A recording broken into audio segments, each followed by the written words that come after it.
The PR team over at Nvidia is working overtime, and once again, the financial press is more than happy to help them out, circling the wagons around the AI darling, ensuring the world that Nvidia is not Enron, when in actuality, Nvidia is far worse than Enron, and it's not even close.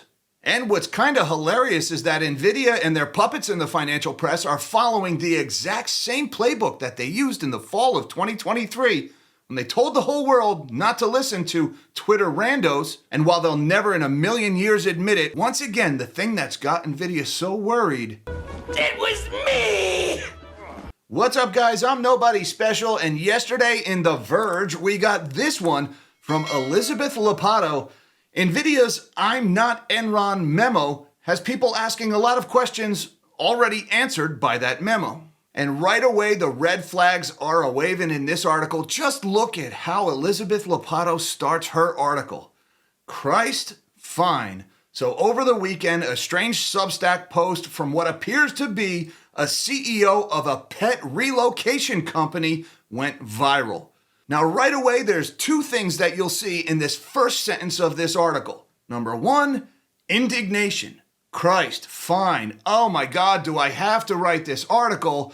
And then she immediately flows right into personal attacks on the supposed source of this article, the CEO of a pet relocation company, as if to say, what does this pet relocation CEO know about chips? Now put a pin in that CEO. We'll be back to that in a minute.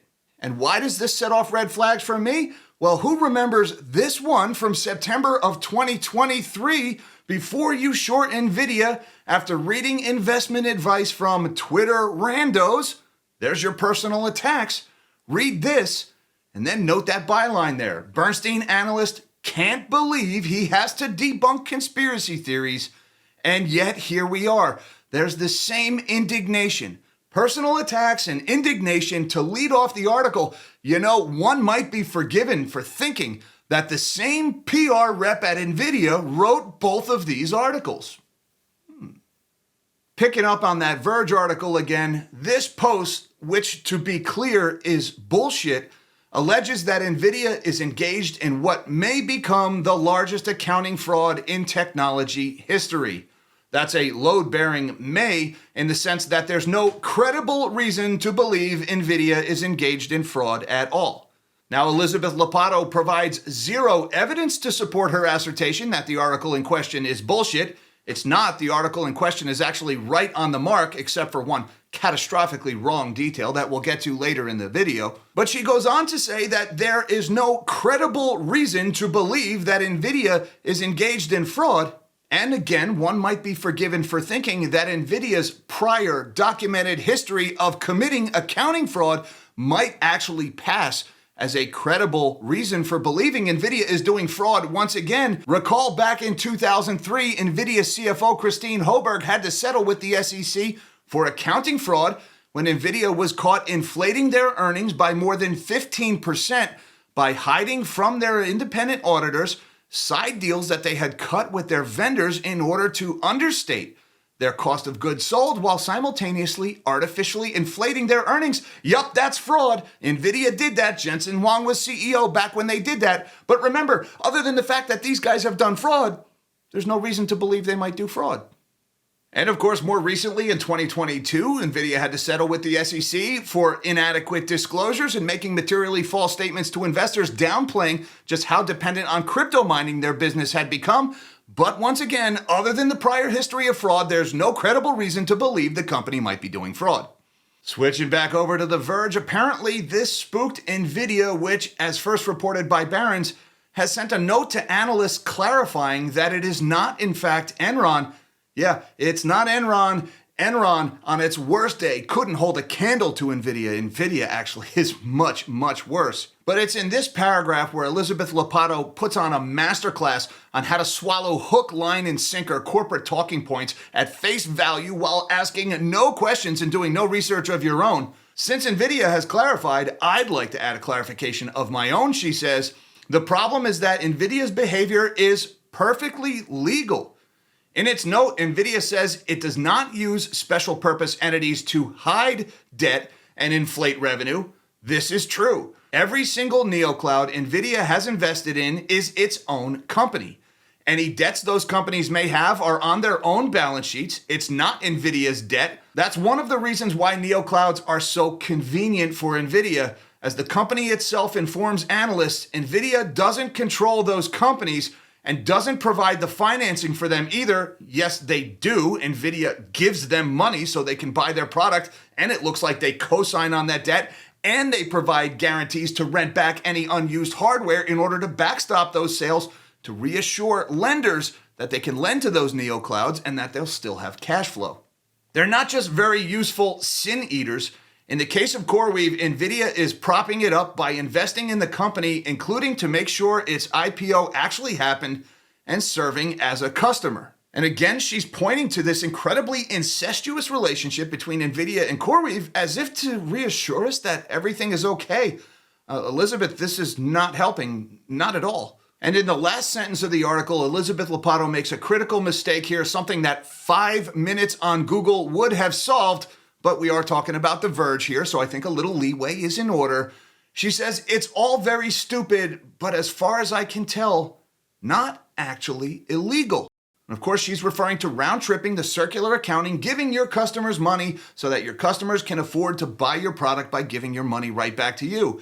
And on the surface, that is not actually illegal by itself, but it actually is illegal in certain circumstances. Had Elizabeth Lopato done the whole journalism thing instead of just taking Nvidia's talking points and putting her own name on them, she might have come across this one from back in June of this year from the Forensic Risk Alliance, Revenue Recognition Frauds for Lawyers, Round Tripping. Round tripping has been used as a fraudulent, there's that fraud word, as a fraudulent revenue recognition scheme for decades. This is nothing new.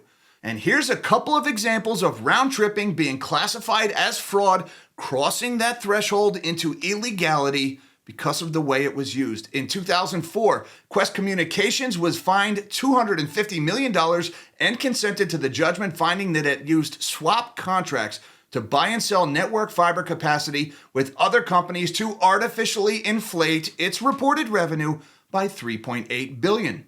Investigations into the collapse of Enron, there's that name again, back in 2001, identified that Enron used round-tripping transactions to augment its recorded mark-to-market revenue figures, using arrangements with other energy companies to sell and repurchase the same commodity GPUs and assets to drive the appearance of high market demand or wash trades and rapid revenue growth. That is exactly what Nvidia has done.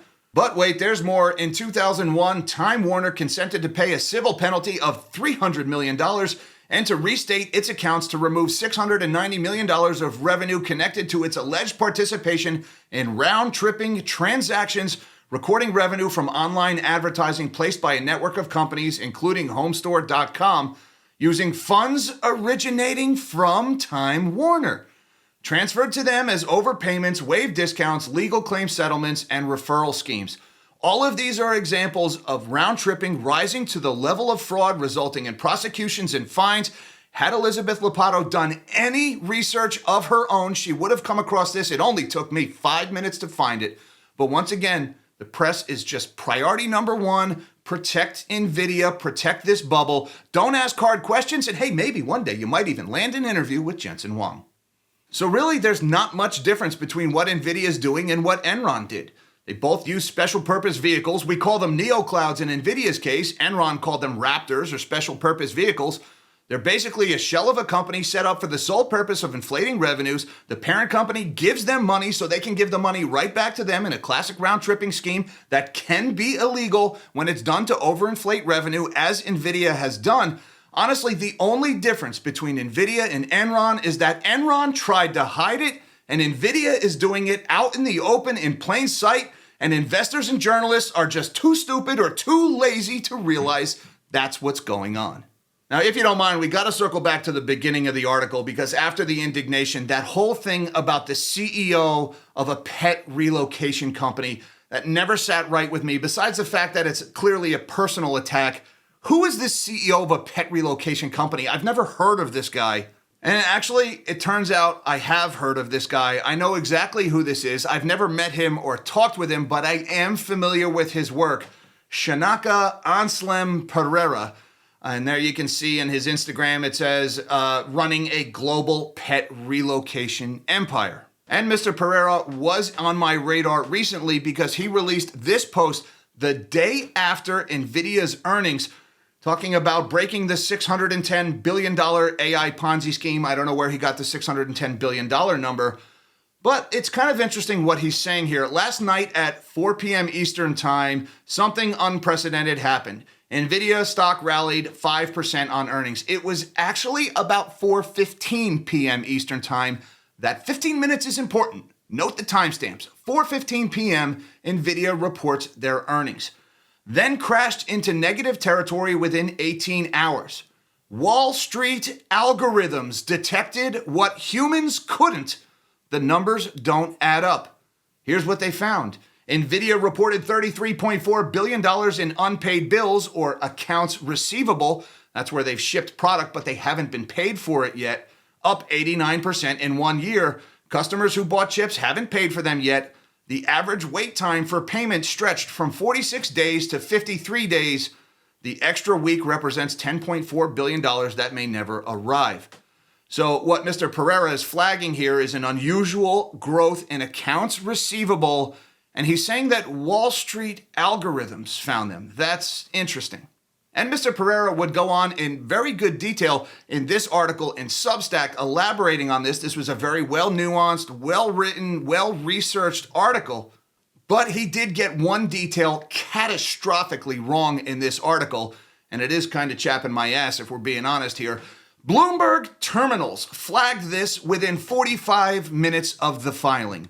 Note that timestamp there. Within 45 minutes of the filing, which, by the way, happened at 4:15 p.m. We'll get back to those timestamps in a minute here.